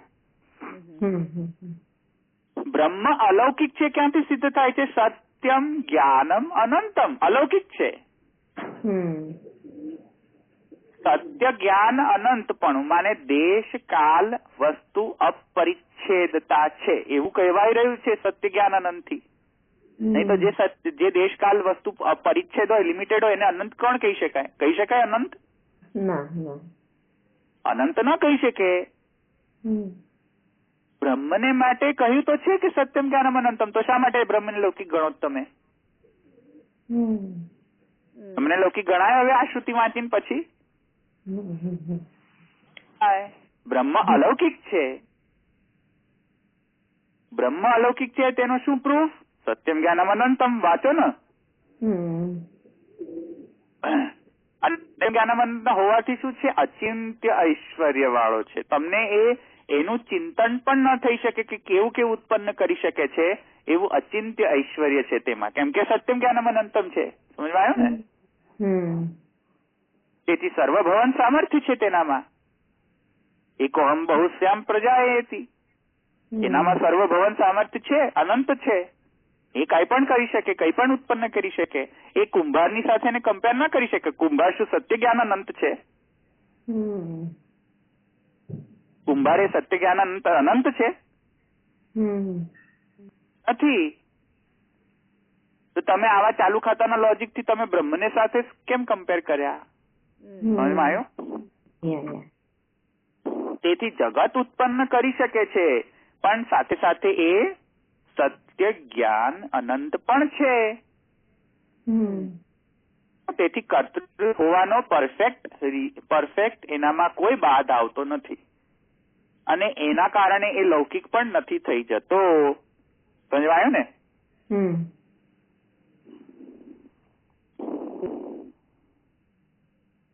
તેથી મહાપ્રભુજી કહે છે અસ્ય એવું શબ્દ વાપરેલો છે.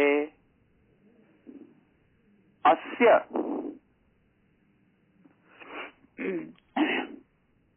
જન્માદિ અસ્ય યત છે ને?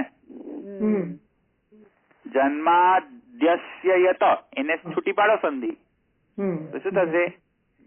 આદિ વત્તા અસ્ય વત્તા એવું થશે ને? તો અસ્ય આવ્યું કે નહીં? અસ્ય નો મતલબ આનું. આનું એટલે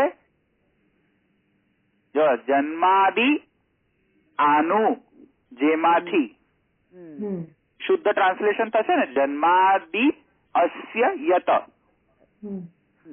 આનું જેમાંથી જન્માદિ. હવે એને પ્રોપર અરેન્જ કરો તો એ થશે ને શબ્દ? આનું જેમાંથી જન્મ આદિ એવું ટ્રાન્સલેશન નીકળશે ને? આનું એટલે શું? આનું એટલે શું? જગતનું.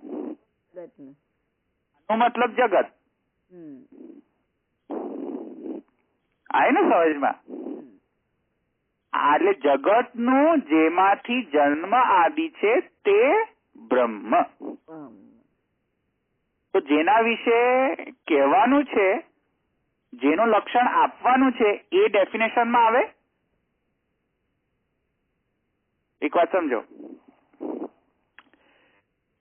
પારુલ બે કોણ?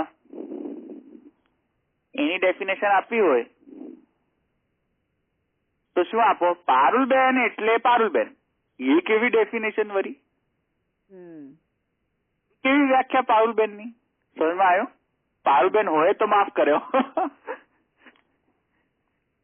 છે પારુલબેન કે નથી આવ્યા આજે? નહીં આવ્યા. પારુલબેન ની વ્યાખ્યા આપો તો કોઈ એમ કે પારુલબેન એટલે પારુલબેન, એવી કોઈ વ્યાખ્યા હોય? એવી વ્યાખ્યા અપાય કે જેની વ્યાખ્યા એ જ વસ્તુ વ્યાખ્યામાં પણ આવે પાછી? ના ના, એવું તો સમજાય જ નહીં. તો સમજાય ને, અન્યોન્યાશ્રય દોષ આવી જાય. અચ્છા, તો પછી પારુલબેન સમજાવો વળી પાછા. ફરી પાછી એ જ ડેફિનેશન, પારુલબેન એટલે. અરે પણ પારુલબેન શું? પારુલબેન એટલે પારુલબેન. અન્યોન્યાશ્રય. સમજમાં આવ્યો? અન્યોન્યાશ્રય દોષ આવી જાય ને એવી વ્યાખ્યા આપો તો. એટલે અન્યોન્યાશ્રયને ભંગ કરવા માટે શું કરવું પડશે? એ દોષને ભંગ કરવા માટે કે જેની વ્યાખ્યા આપી રહ્યા છે એને એટલીસ્ટ એનું નામ તો વ્યાખ્યા કરવામાં તો યુઝ ના કરો ને ભાઈ સાહેબ, તો સમજાશે ને. કેમ કે ઘર ક્યાં આવ્યું? બગીચાની સામે. બગીચો ક્યાં આવ્યો? ઘર સામે. બંને ક્યાં આવ્યા? એકબીજાના સામે. તો અન્યોન્યાશ્રય દોષ થઈ ગયો ને ભાઈ. તમે એક લિંક ને તો બ્રેક કરો તો અમને ખબર પડે કે બગીચો ક્યાં આવ્યો. હવે એમાં બગીચો ક્યાં આવ્યો એની વ્યાખ્યા કરવામાં તમે ઘરનો ઉપયોગ કરો અને ઘરની વ્યાખ્યા કરવામાં બગીચાનો ઉપયોગ કરો, તો ભાઈ સાહેબ અમને સમજ કેવી રીતે પડશે? જવું કેવી રીતે ઘરે?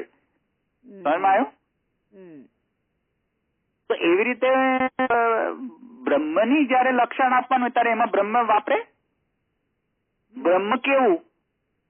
તો એમાં પછી એમ જ કે બ્રહ્મ કેવું? તો બ્રહ્મ આવું, બ્રહ્મ જેવું, એવું કેવાય? સમજમાં આવે ને? અન્યોન્યાશ્રય દોષ આવી જાય. સમજમાં આવે છે? તો પછી એથી કરીને હાસ્યનો મતલબ બ્રહ્મ તો લેવાય નહીં. હવે લેવાય બ્રહ્મ? કેમ કે બ્રહ્મનું તો તમે લક્ષણ આપી રહ્યા છો. બ્રહ્મનું લક્ષણ કરવામાં બ્રહ્મ શબ્દ વપરાય જ નહીં.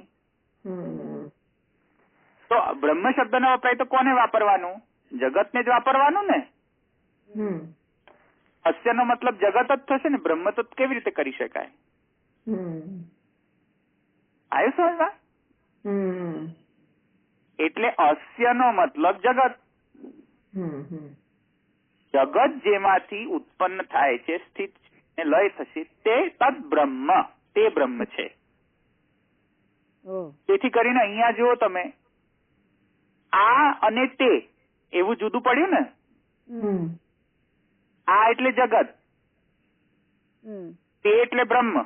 સમજાય ને? આ જે છે આનું જેમાંથી ઉત્પત્તિ સ્થિતિ થાય છે તે બ્રહ્મ છે. સમજાયું? તેથી આ શબ્દ વપરાય ને, આનું. અહીંયા આનું મતલબ પ્રપંચ છે, જગત છે.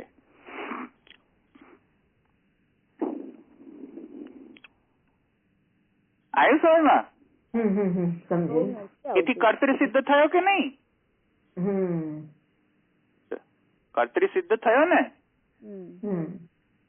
આનું એમ જો બ્રહ્મને કેવો કહેશો તો અન્યોન્યાશ્રય દોષ થઈ જશે.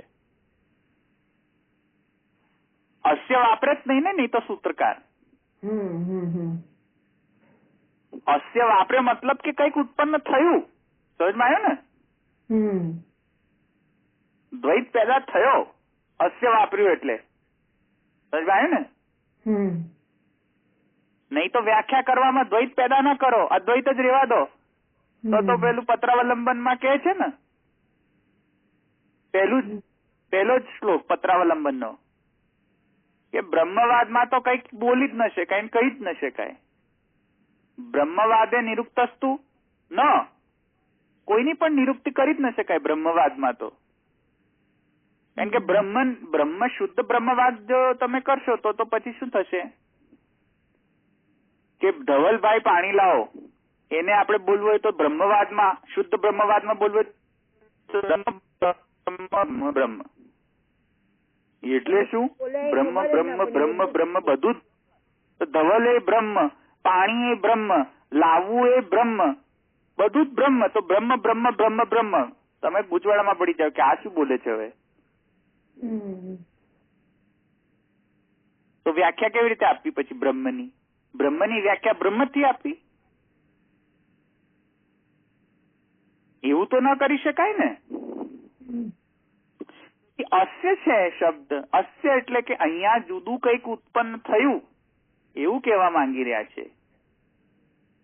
એટલે અસ્ય નો મતલબ જગત, પ્રપંચ. સમજમાં આવ્યું ને? તેથી કર્ત્રી છે. બ્રહ્મ કર્ત્રી છે. કેવો કર્ત્રી છે? અલૌકિક કર્ત્રી છે. લૌકિક કર્ત્રી નથી, પેલા કુંભારવત. કેમ? કેમ કે સત્યમ જ્ઞાનમ અનંતમ બ્રહ્મ. બ્રહ્મના આવા અલૌકિક ધર્મોનું વર્ણન કરવામાં આવ્યો છે. તેથી બ્રહ્મ અલૌકિક છે અને તેથી કરીને પ્રપંચ પણ જુદા જુદા જાતનું ઉત્પન્ન થયું છે. કોના કારણે? એ બ્રહ્મના અચિંત્ય ઐશ્વર્યના કારણે, સર્વભવન સામર્થ્યના કારણે. સમજમાં આવ્યું? તેથી બ્રહ્મ એનાથી લૌકિક ઠરતો નથી. બ્રહ્મ સ્વયં હજુ પણ અલૌકિક જ છે, રહે છે. સમજમાં આવ્યું ને? પછી જગત પણ એવું જ રહે છે ને ત્યારે? હા, નહીં, જગત તમે શંકર મતમાં પ્રવેશ કરી જશો તો જગત એવું જ રહેશે. તો જગત ના કીધું કે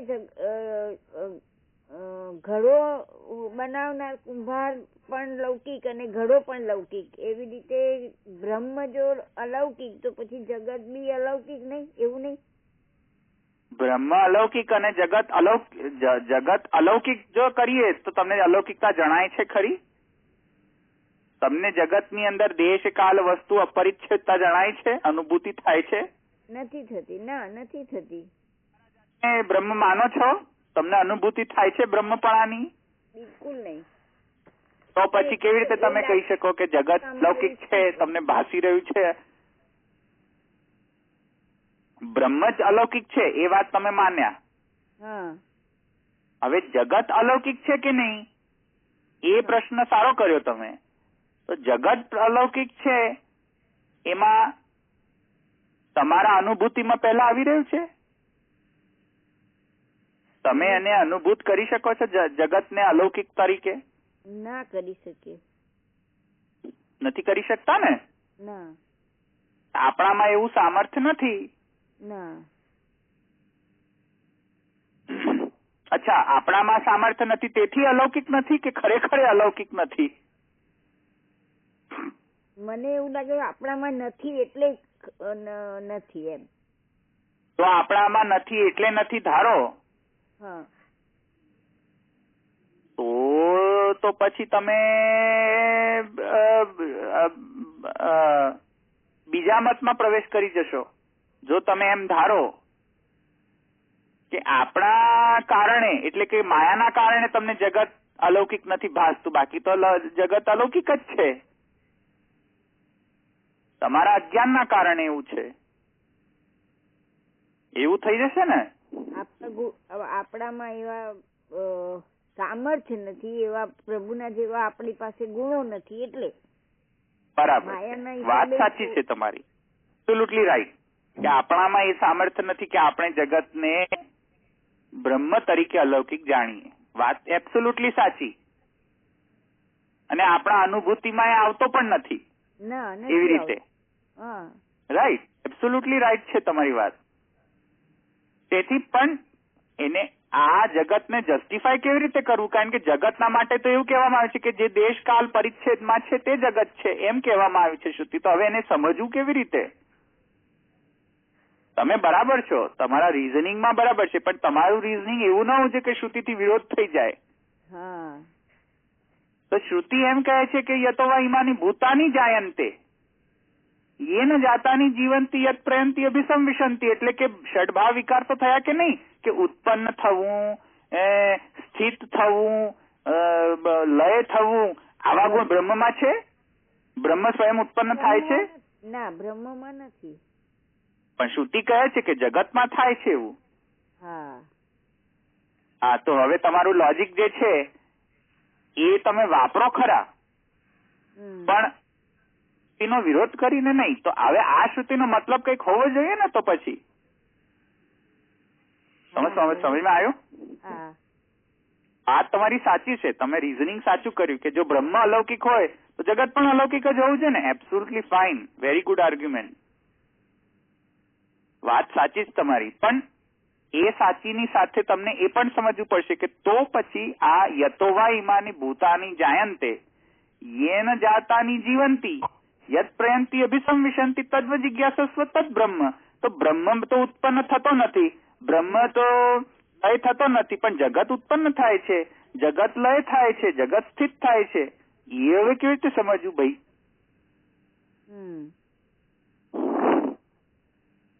આવ્યું સમજમાં? હા. એને સમજવું પડશે હવે. એને સમજવું પડશે. હા, તમારું રીઝનિંગ કરેક્ટ છે. You are right. અને એ રીઝનિંગ તમે એને સંભાળી રાખો.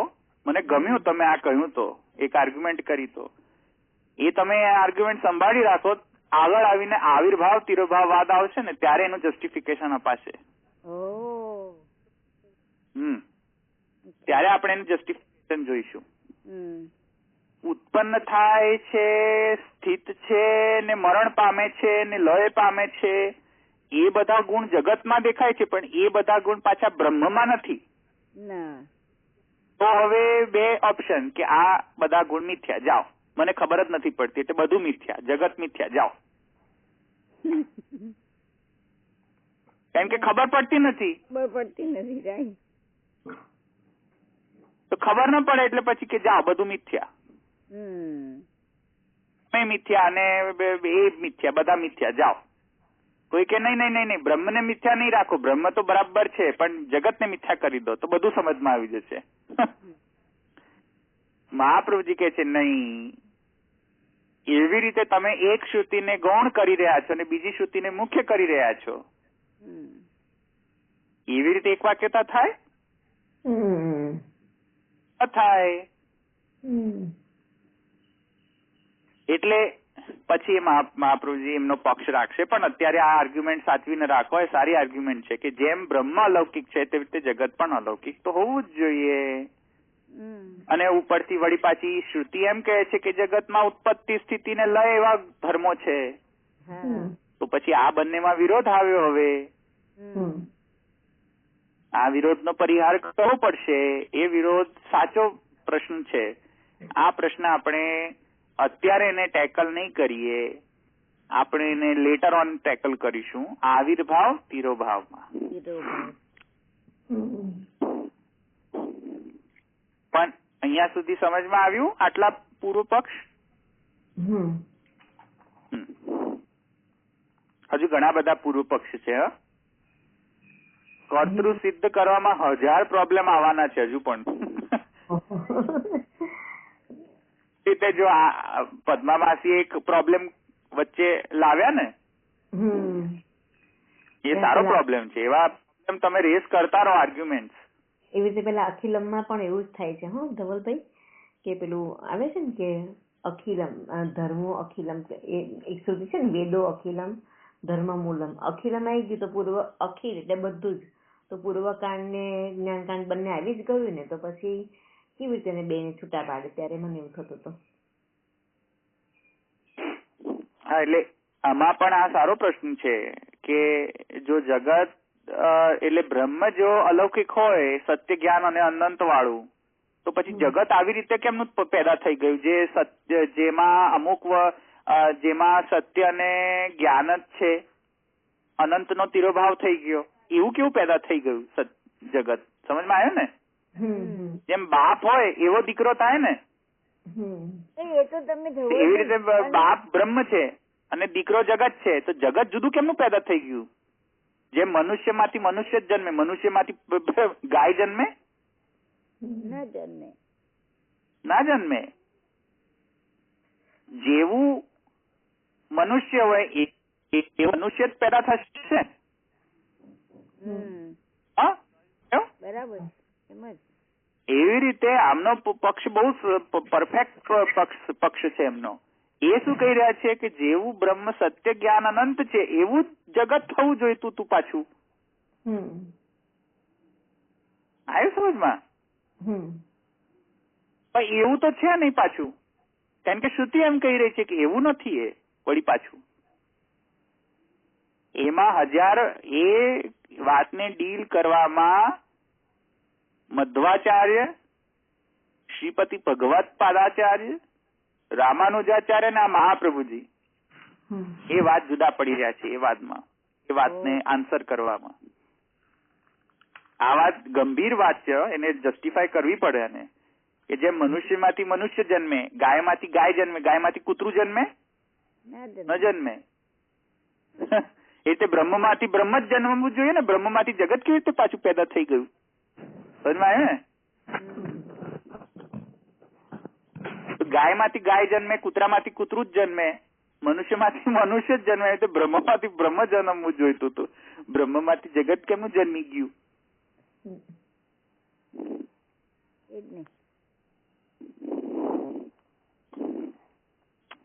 એ આપણે જોઈશું આગળ. એ વેલિડ પ્રશ્ન છે. ભેદાભેદ, અભેદ, શાંકર મત નો તો તમને ખુલાસો થઈ ગયો ને કે જન્મતું જ નથી. એટલે શાંકર વેદ નો તો પ્રશ્ન, શાંકર વદ કે છે કે નહીં એ તો વાંઝણ છે. બ્રહ્મ તો લૌકિક રીતે વાંઝણ છે. એને પુત્ર થઈ જ ના શકે બ્રહ્મને.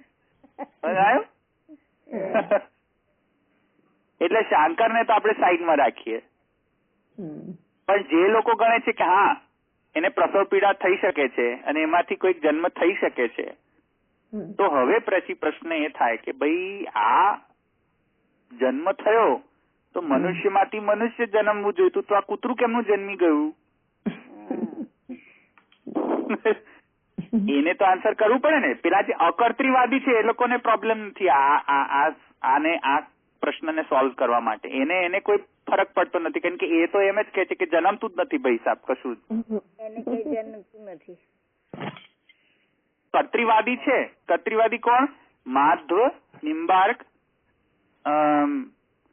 આપણા મહાપ્રભુજી, રામાનુજ. હા, આ બધા કર્તૃવાદી છે ને.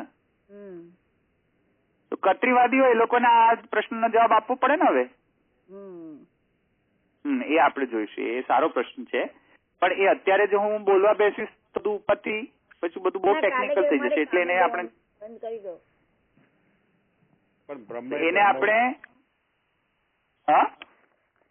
બ્રહ્મ છે, બ્રહ્મ રૂપ જ છે. ભાઈ જન્મ ક્યાં થયો? બ્રહ્મ રૂપ જ છે ને જગત.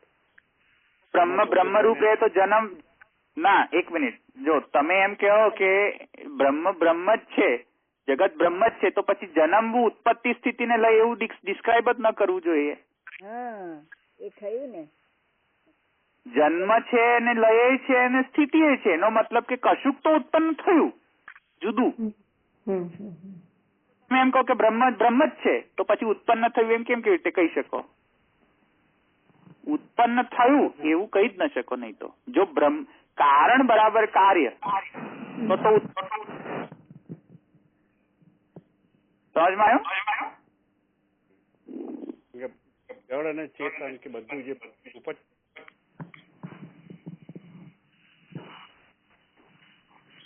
એ વાત પછીથી આવશે. જળ અને ચેતન. અત્યારે આપણે શું ડીલ કરી રહ્યા છે કે જો ઉત્પન્ન થયું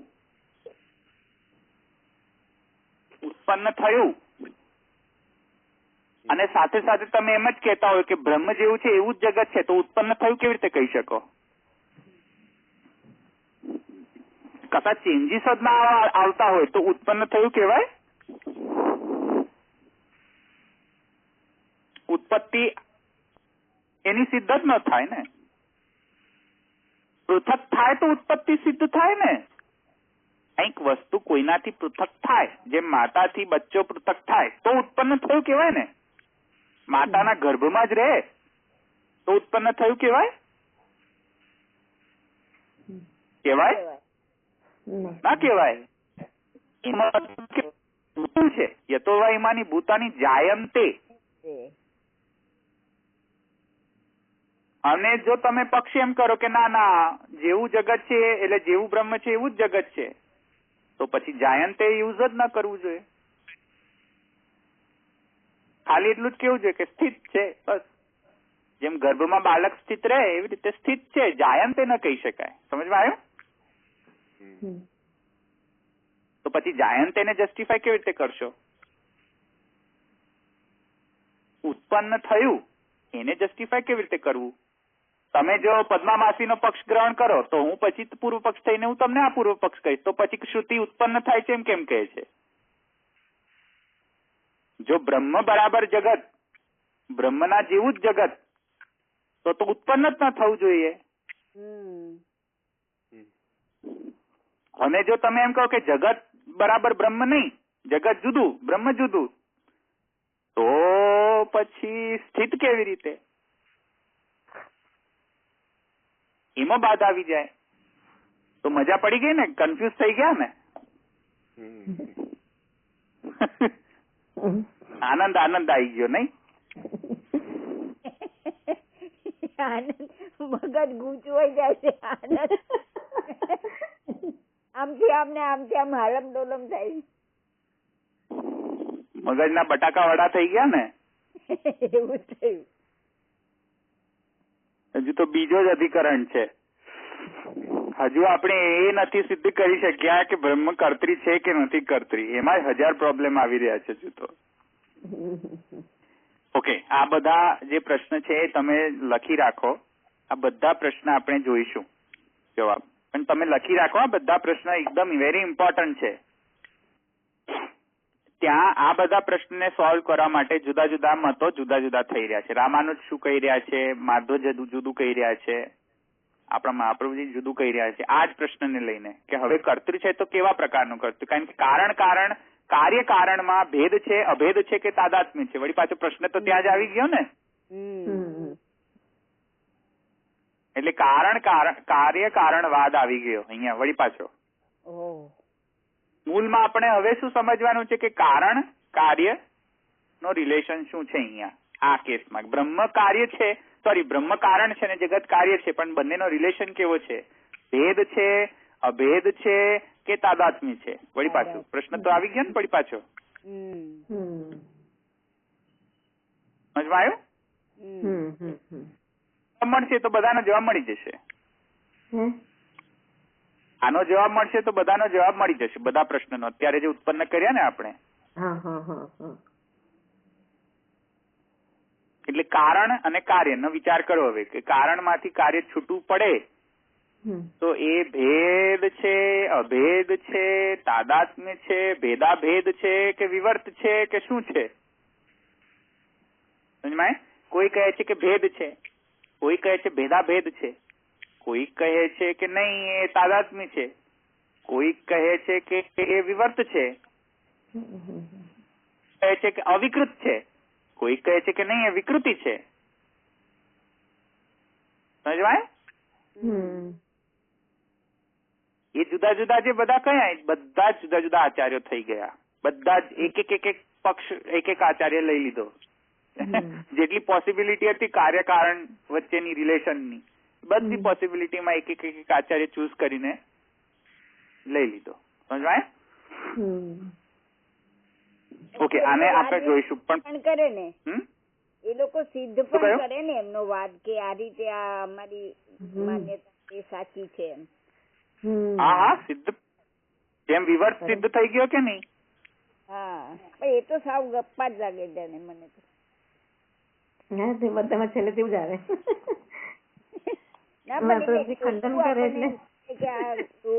દોરી છે એમાં સાપનું આપણને ભાસ જ થઈ રહ્યો છે તો પછી એ ખોટું જ છે એમ.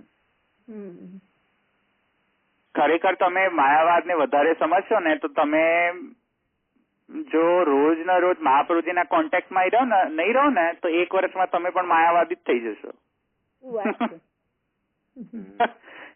ફિલિંગ છે માયાવાદ, એટલો એટ્રેક્ટિંગ છે. એવા આર્ગ્યુમેન્ટ કરે ને શંકરાચાર્યજી કે તમે એમના સામે ખેંચાઈ જાવ. તમે એ વાત સમજો કે એનું પણ જસ્ટિફિકેશન માયાવાદ પાસે છે કે સામાન અધિકરણ્ય નો દોષ આવી જશે, પેલો સત્ય જ્ઞાન અને અનંત નો, ભાઈઓ પુરુષો અને જેન્ટ્સ, એટલે એનો પણ આન્સર છે માયાવાદ પાસે. હવે એ હું તમને કહીશ તો તમે બધા માનતા થઈ જશે કે હા, તેથી માયાવાદ જય જયકાર. પણ હવે અત્યારે નથી કેવું મારે, નહીં તો નાહક નો વધારે ટેકનિકલ સબ્જેક્ટ થઈ જશે. પણ અત્યારે એટલું સમજી જાવ કે આ દોષ આવી રહ્યો છે, આવું ગ્રહણ કરે તો. ઓકે, અહીંયા રાખીએ. નેક્સ્ટ ટાઈમ કાલથી નવા પૂર્વ પક્ષ જોઈશું, આપણે બીજા પૂર્વ પક્ષ પણ જોઈશું. એટલે કાર્યકારણવાદ જે છે એમાં થોડો વિચાર કરીને કાલે આવજો, એટલે નેક્સ્ટ ટાઈમ આવજો જરા. તમને શું લાગે છે કે કાર્યકારણ કેવું હોવું જોઈએ જગત અને બ્રહ્મ વચ્ચે? જુદો હોય તો શું દોષ આવે છે, સર્વથા એક હોય તો શું જો દોષ આવે? તમારે જસ્ટ શ્રુતિથી નહીં નિર્ણય કરો, તમારા લોજિકથી જસ્ટ ખાલી થિંક અબાઉટ ઇટ. શ્રુતિ તો આપણને બધી ખ્યાલ છે નહીં, વળી પાછી માથાકૂટ તો એ છે. પણ તમે જસ્ટ ખાલી લોજિકલ થિંકિંગ કરીને જોજો તમે કે, અને તમારા થિંકિંગ ને તમે મહાપ્રભુજીના થિંકિંગ સાથે મેચ કરીને જોજો કે ક્યાંક બાદ આવે છે કે નહીં, ક્યાંય મહાપ્રભુજીના તત્વાર્થ દીપ નિબંધ સાથે. સમજવા આવ્યું? ભેદ હોય તો નિબંધમાં જે શાસ્ત્રાર્થમાં કહ્યું છે એમાં કઈ કઈ આજ્ઞા ઉલ્લંઘન થઈ જાય છે એ તમે જોઈને ટચસ્ટોનમાં જઈને જોઈ લો. અભેદ હોય, વિવર્ત હોય તો કઈ આજ્ઞાનો બાદ થાય છે શાસ્ત્રાર્થમાં, એ જઈને જોઈ લો તમે, તો સમજમાં આવશે તમને. અહીં રાખીએ આપણે. દ્રઢૈન ચરણ કેરો ભરોસો, દ્રઢૈન ચરણ કેરો, શ્રી વલ્લભ નખ ચંદ્ર છટાબિન, સબ જગમાં જય અંધેરો ભરોસો, દ્રઢૈન ચરણ કેરો, साधन और नहीं या कली में, जासु होय निवेरो, सूर कहा कहे द्विविध आंधरो, बिना मोल को चेरो भरोसो, दृढ़ैन चरण केरो. श्री वल्लभाधीश की जय, श्री गोसाई जी परम दयाल की जय, श्याम सुंदर श्री अम्ने महारानी, દ્વારિકાધીશ की जय, सर्व वैष्णव ने जय श्री कृष्ण. जय श्री कृष्ण.